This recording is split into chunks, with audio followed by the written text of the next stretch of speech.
2026년 새로운 한 해가 시작이 되었습니다.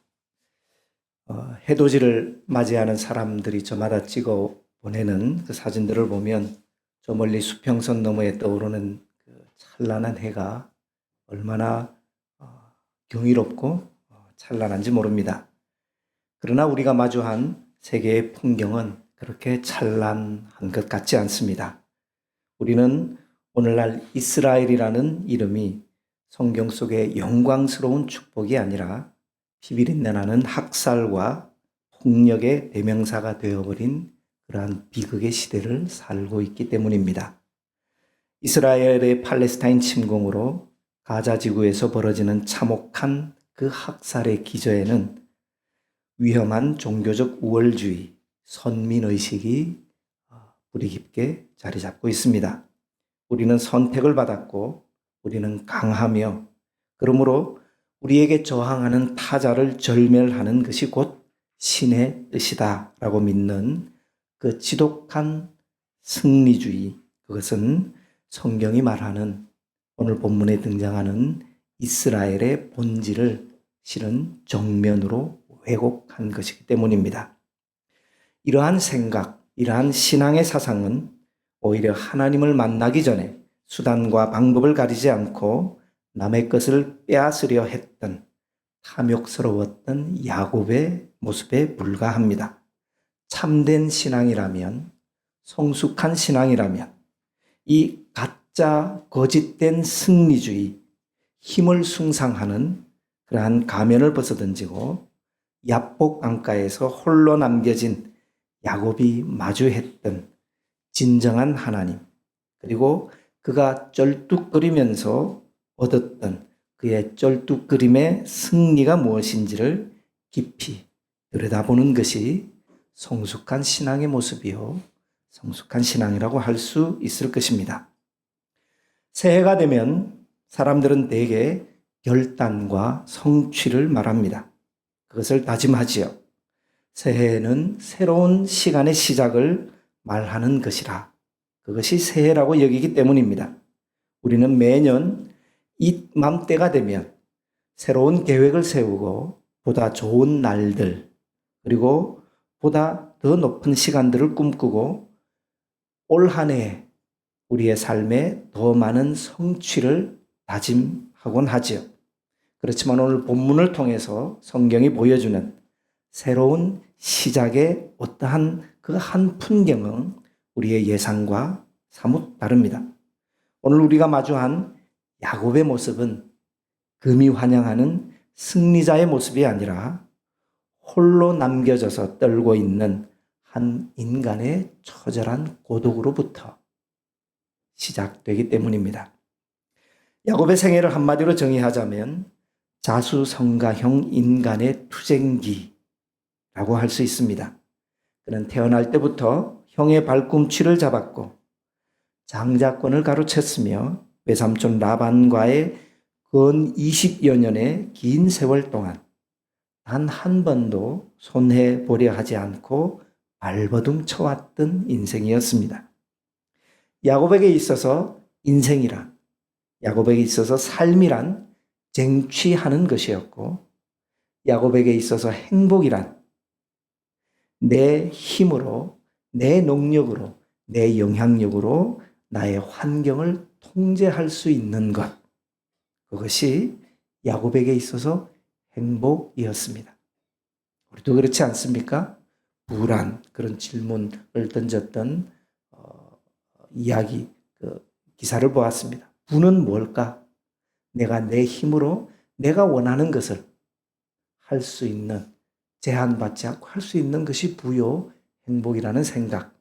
그것은 우리 모두가 공유하고 있는 공통된 생각이지 않습니까?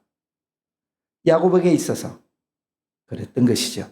내 힘으로 환경을 어떤 어려움 없이 통제할 수 있는 상태. 우리는 그 상태를 위해 달려가고, 우리는 그 상태를 위해 기도하고, 우리는 그 상태를 위해 예배를 드리고 있는 것은 아닙니까? 그러나 오늘 본문의 야복 나루트에서 야곱은 자기 인생의 최대의 위기를 맞이합니다. 자신의 뒤에는 자신을 추격하던 외삼촌 라반의 스슬프른 위협이 있고 그의 앞에는 400명의 군사를 거느리고 오는 형 에서의 복수가 기다리고 있습니다. 그때까지 야곱이 평생에 쌓아올린 재물도 그가 그렇게 발휘했던 기지도 심지어 그의 가족들도 그 절체절명의 위기 앞에서는 아무런 해답도 아무런 방패가 되어주지 못합니다. 성경은 야곱의 그러한 처지를 이렇게 기록하지요. 야곱은 홀로 남았더니. 최근 성서신학적 연구는 이 홀로 남음, 그것을 단순한 물리적 고립이 아니라 영어로 얘기하면 리미널러티, 경계인, 경계 상태, 다르게 하면 문턱 상황, 문턱을 넘어서 다른 공간으로 들어가지 않습니까? 그래서 그 문턱의 상태로 해석합니다. 야곱은 지금 약속의 땅 가나안과 그 외방인 하란 그 사이에 있습니다. 그는 삶과 죽음 사이에 있습니다. 그는 과거의 거짓된 자아와 미래의 진정한 자아 그 사이 문턱에 지금 서 있습니다. 평생 자신의 능력을 믿고 살았던 기만하며 두뇌 싸움을 벌여서 거대한 부를 일구었지만 그는 약복이라는 그 문턱에서 그의 능력은 파산 선고를 받습니다. 밤이 깊었습니다. 어떤 사람이 나타나 야곱과 씨름을 시작합니다.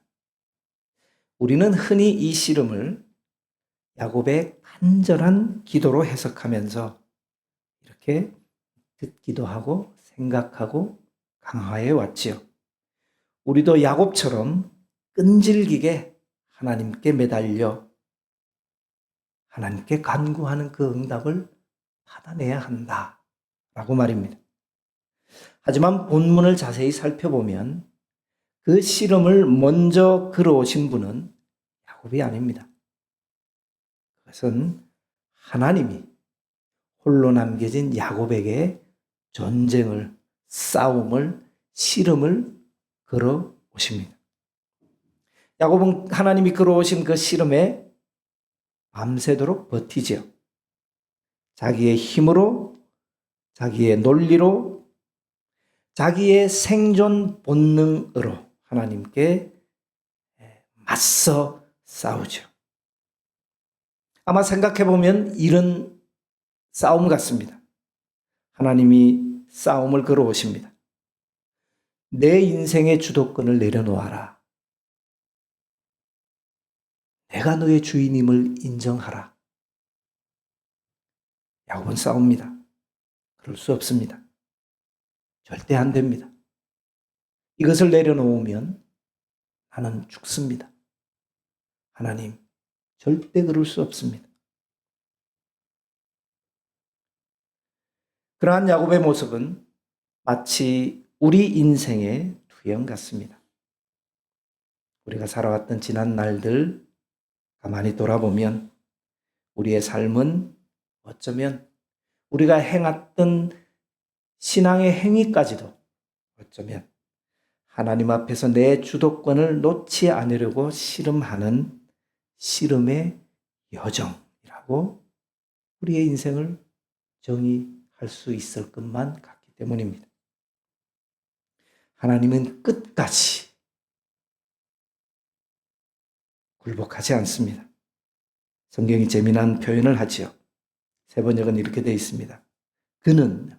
하나님은 도저히 야곱을 이길 수 없다는 것을 알고서 야곱의 엉덩이뼈를 치십니다. 그래, 그렇다면 어디 한번 해보자. 고대 근동의 맥락에서 허벅지 관절, 옛날 성경에는 환도뼈 이렇게 되어 있죠. 허벅지 관절은 단순한 다리뼈의 일부가 아니었습니다. 그것은 생식기와 연결된 부위, 한 남자의 생명력, 번식 능력, 그리고 전사로서의 힘을 상징하는 근원을 의미하였습니다. 하나님께서 그곳을 치셨다라는 것은 야곱이 평생에 의지해온 자기 보존의 본능, 성공의 동력, 그것을 거세하셨다는 것, 그것을 의미한다고 생각합니다. 그러자 비로소 야곱은 충격에 빠집니다. 자기의 상태가 어떠한지, 홀로 남아있음에도 여전히 자기 인생의 주도권이 자기에게 있는 것인 양 생각해왔던 자기가 어떤 상태인지, 자신이 어떠한 존재인지 비로소 스스로를 돌아보죠. 그리고 야곱은 비로소 하나님께 매달립니다. 당신이 내게 축복하지 아니하면 가게 하지 않겠습니다. 그가 그렇게 매달린 것은 그가 하나님을 이겼기 때문이 아니라 내가 하나님을 이겼기 때문에 이제 나는 하나님께 응답을 요구할 수 있다. 내게 축복해 주십시오. 내가 이겼으니. 라는 의미가 결코 아니었습니다. 그는 자신의 허벅지 관절이 어긋나서 이제는 스스로 서 있을 수조차 없게 되었기 때문이었습니다. 실은 그것은 그가 허벅지 관절이 어긋나기 이전일지라도 실은 우리의 존재는 그가 거부가 되었고 그가 강하고 그가 높이 올라 있고 그가 능력이 있었을 그때에도 실은 우리는 스스로 설 수 없는 존재였던 것인데 그것이 비로소 무너지자 그는 비로소 자기 자신의 실존을 깨닫기 때문입니다. 하나님이라는 기둥을 이제는 붙잡지 않고서는 일어설 수도 한 걸음을 뗄 수도 없는 실제적인 물리적 의존 상태가 되었기 때문입니다. 사람들은 깊은 신앙은, 능력 있는 신앙은 하나님을 감동시켜서 나의 뜻, 나의 계획, 나의 의지를 관철시킬 수 있는가? 그것이 사람들의 내면 깊은 곳에 공통적으로 공유하고 동의하는 내용입니다. 그러나 신앙은 오히려 하나님 앞에 나의 자아가 굴복당하는 거룩한 패배라고 오늘 성경은 말씀해 주고 있습니다. 내가 패배할 때에 온전한 승리가 시작되고 내가 부서질 때에 하나님의 형상이 비로소 드러납니다. 이것은 야곱에서 이스라엘로 변화되는 삶의 역설이고 신앙의 역설입니다. 야곱의 씨름은 하나님께서 야곱이 평생 쌓아 올린 그림자 자아, 그것을 해체하기 위해서 걸어오신 하나님의 거룩한 공격이었기 때문입니다. 야곱이 자신의 허벅지 관절이 위골되어 아차, 내가 큰일 났구나 하고 하나님께 매달렸을 때에 하나님은 느닷없이 이름을 물으십니다. 너의 이름이 무엇이냐? 성서신학에서 이름은 그 존재의 본질을 의미하지요.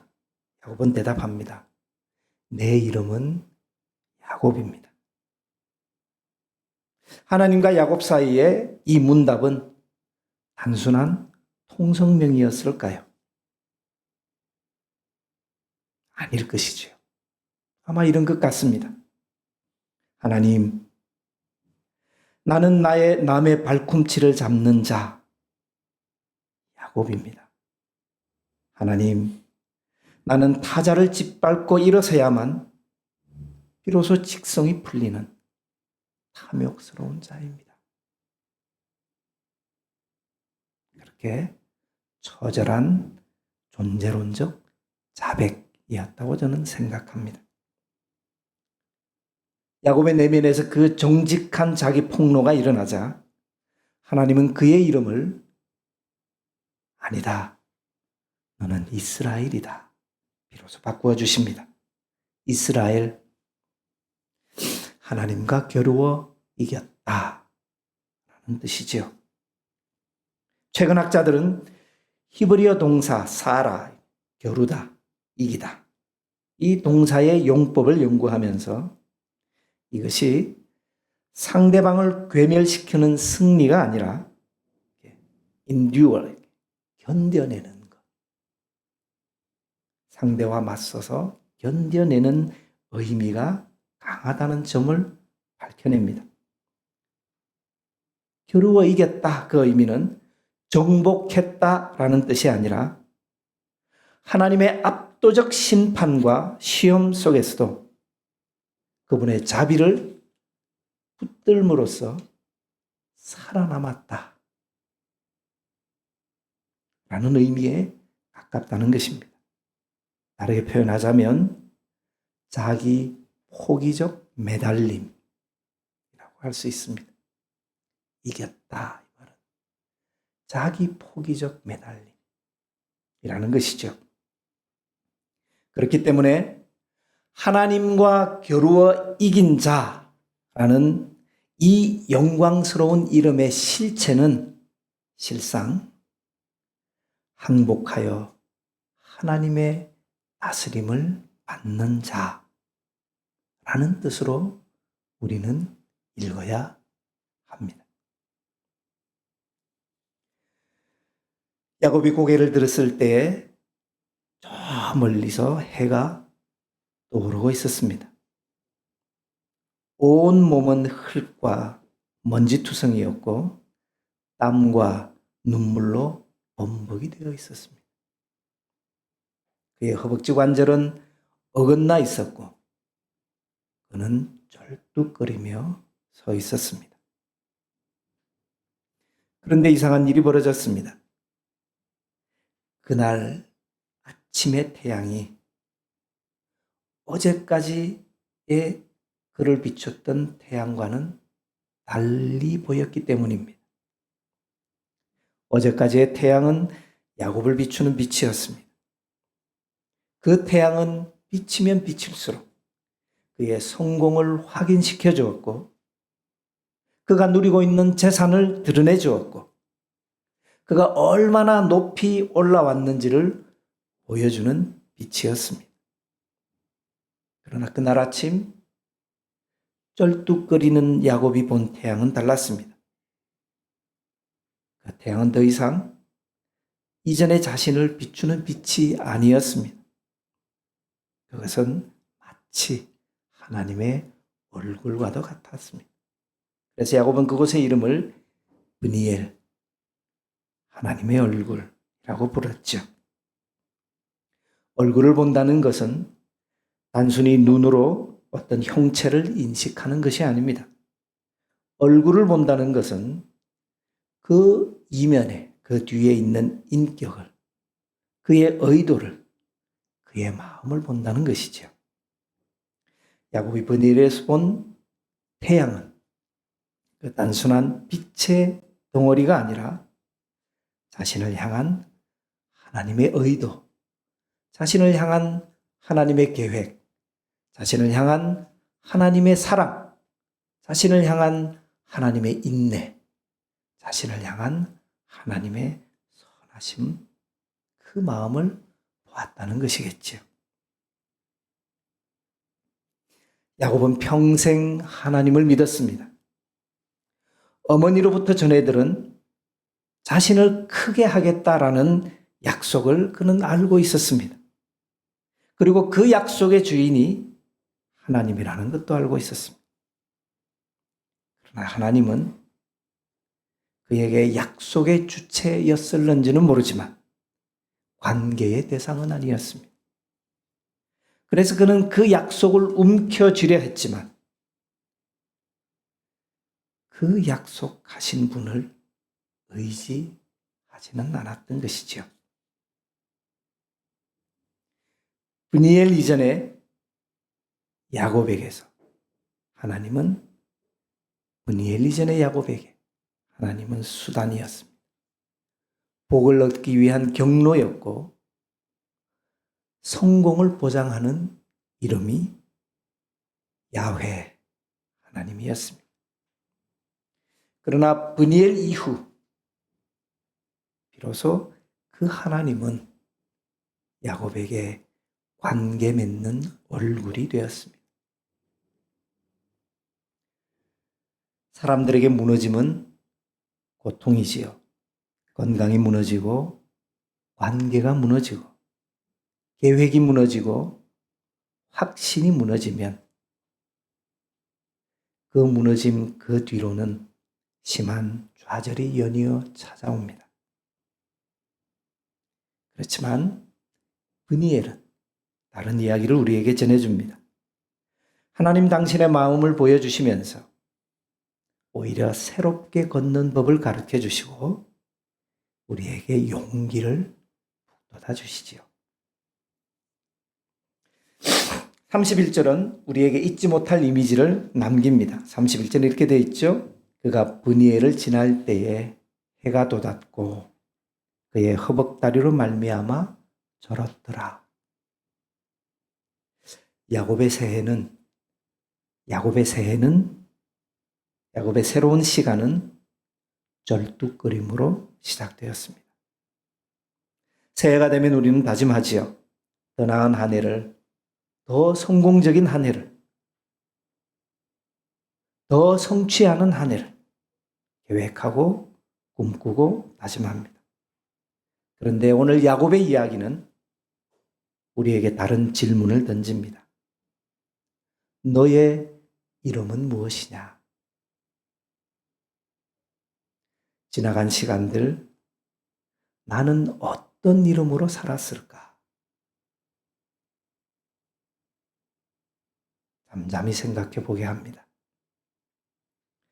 야곱처럼 빼앗기지 않으려고, 나에게 있는 것을 잃어버리지 않으려고 발버둥 치는 자로 살아왔던 것은 아닐까? 남보란 듯이 증명하고 싶은 자로 그렇게 살아왔던 것은 아닐까? 내가 가지고 있는 것, 내가 행할 수 있는 능력으로, 내 힘으로 움켜쥐는 자로 그렇게 살아온 것은 아닐까?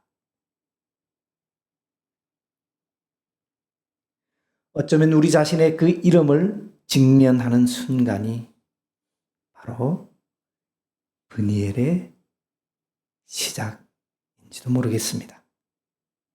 어쩌면 홀로 남겨지고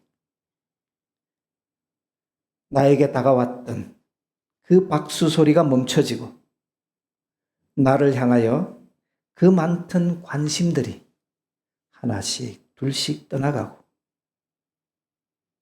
이전과는 달리 내가 걸어가서 열어야 할 문들이 막히고 이전과는 달리 나의 계획이 좌절되는 시간을 지나야 할지도 우리는 모르겠습니다.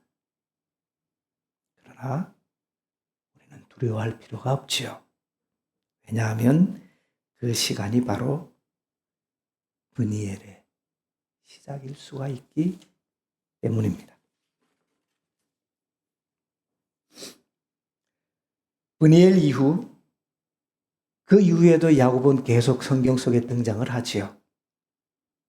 그래서 브니엘 이후에 야곱이 등장하는 성경의 장면에서 야곱의 걸음걸이를 상상해 봅니다. 그 이후에 야곱이 할 때 실제로 상상해 볼 수 있지 않겠습니까? 야곱은 브니엘 이후에 일평생 절뚝거렸을 것입니다. 우리가 창세기를 읽으면 그가 절뚝거렸구나. 그가 그렇게 걸을 때마다 절뚝 기우뚱 아마 그는 야복 강가의 그 밤을 기억했을 것입니다. 무너졌던 그 순간을, 울며 매달렸던 그 시간을, 그리고 그 새벽에 떠오르는 하나님의 얼굴을 그는 한 걸음 절뚝거리다가 여기에 부딪히고 절뚝거리다가 넘어지고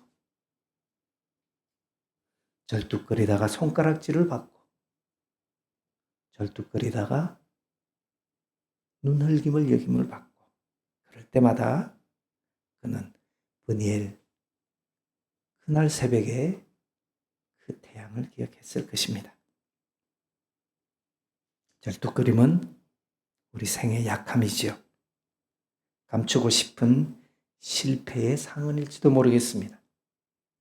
하지만 야곱에게 그것은 이제 수치가 아니라 은총의 흔적, 스티그마타였을 것이지요. 그렇게 그가 힘들게 걸을 때마다 그는 나는 이스라엘이라는 것을, 나는 이제 나의 힘으로 사는 자가 아니라 하나님과 더불어 사는 자라는 것을 상기시키는 표지, 그것이 그 이후에 걸었던 절뚝거렸던 야곱의 걸음이었습니다. 사람들의 삶에는 감추고 싶은 물리적인, 환경적인 생의 절뚝거림을 누구나 가지고 있습니다. 행복해 보이는 사람일지라도, 늘 웃음을 만면에 띠는 사람일지라도 조금만 관심을 가지고 그 이면을 보면, 살펴본다면 누구에게나 생의 상흔들이 깊게 패여 있습니다. 우리는 아무도 모르기를 바라지요. 그러나 브니엘은 우리에게 얘기합니다. 얘야, 눈을 돌려 너의 눈을 옆으로 돌리고 한번 보렴. 그러면 그 곁에 계신 너의 하나님의 얼굴이 있단다 라고 말이죠. 완벽하게 걷는 것이 신앙은 아닐 것입니다. 절뚝거리면서도 걷는 것, 넘어지면서도 다시 일어서는 것, 약하지만 포기하지 않는 것, 그것이 신앙이 아닐까요? 그렇게 야곱은 절뚝거리면서 형 에서를 이제 만나러 갑니다. 완전한 모습이 아니라 부서진 모습으로, 그리고 그 절뚝거림 속에서 드디어 화해가 일어나지요. 새해도 그렇습니다. 해가 돋았습니다. 우리는 이 태양을 어떻게 보아야 할까요? 단지 시간의 경과를 구분짓는 그러한 빛으로 볼 것인지, 아니면 브니엘로 볼 것인지 말입니다. 야곱에게 그날 아침의 태양은 이제는 더 이상 두려움과 책망과 자기 비하와 비난의 빛이 아니라 그것은 사랑의 얼굴이었고 은혜의 미소였고 새로운 시작의 초대였습니다. 2026년 나의 브니엘은 어디일까요? 나는 나의 무엇이 무너져야 비로소 자유로워질 수 있을까요? 내 이름이 무엇이냐? 우리 주님 나에게 물으실 때에 나는 무엇이라 대답을 할 수 있을까요? 주님, 나는 야곱입니다. 그러나 이제 당신의 손에 붙들린 이스라엘로 살고 싶습니다. 라고 고백하는 새날, 새해가 되기를 소원합니다. 하나님의 얼굴을 바라보는 그 하나님의 얼굴을 향해 걸어가는 그 한 해가 되기를 소망합니다. 기도하겠습니다.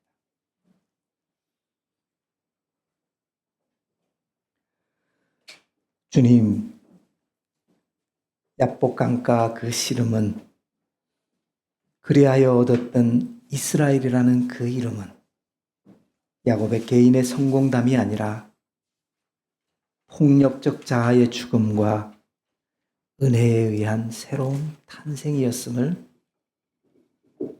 기억하며 감사합니다. 무한 경쟁 속에서 강한 나, 강한 자아를 숭상하며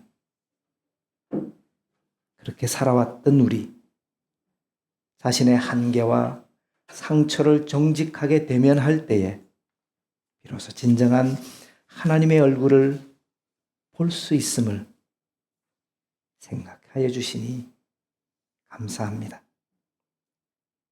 하나님, 이스라엘이라는 그 민족적 정체성으로 정복과 폭력과 살인과 피가 흐르는 이 땅의 악함을 긍휼히 여겨 주옵소서. 인류 역사의 무수한 장군과 황제들이 이 작고 작은 창백한 푸른 점의 극히 일부를 그것도 아주 잠깐 차지하려고 죽인 사람들, 강물처럼 흐르는 희생자들의 피를 생각하게 하옵소서. 이 작은 픽셀의 한 구석 사람들이 같은 픽셀의 다른 쪽 구석에 있는 겉모습이 분간조차 되지 않을 정도로 비슷한 사람들에게 끝도 없이 저지른 만행을 잊지 않게 하옵소서. 새해 아침 들려오는 폭력과 전쟁과 자기가 가진 능력으로 타자를 절멸시키며 그 위에서 불을 세우고 그 위에서 강함을 추구하는 이 땅의 현실을 굽어 살피소서.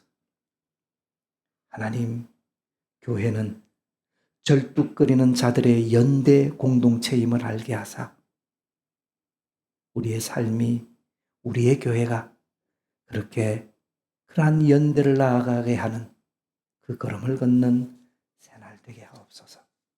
예수님 이름으로 기도합니다.